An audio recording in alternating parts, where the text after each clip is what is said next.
Tama na. Pahinga ka muna. Pagod ka na ba?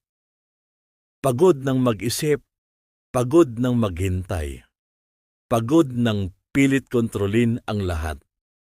Kung ikaw iyon, gusto kong sabihin sa iyo, ang isang bagay na maaring matagal mo nang kailangang marinig, tama na, pahinga ka muna.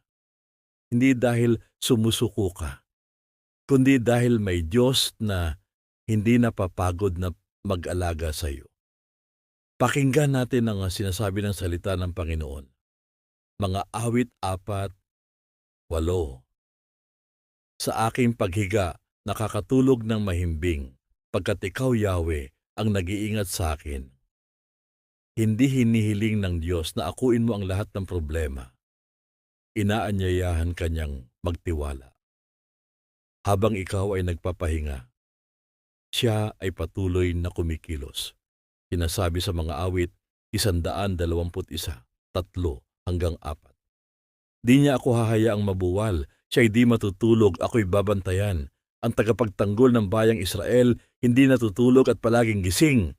Ikaw ay maaring mapagod, ngunit ang Diyos ay hindi. Kaya sinabi rin ni Jesus sa Mateo 11:28, lumapit kayo sa akin, kayong lahat na nahihirapan at lubhang nabibigatan sa inyong pasanin, at kayo'y bibigyan ko ng kapahingahan. Kung mabigat na ang puso mo ngayon, isuko mo na ito sa Kanya. Manalangin tayo. Panginoon, pagod na po ako. Hindi ko na kayang kontrolin ang lahat. Ngayon, inilalagay ko sa iyong mga kamay ang aking mga alalahanin, takot at kinabukasan.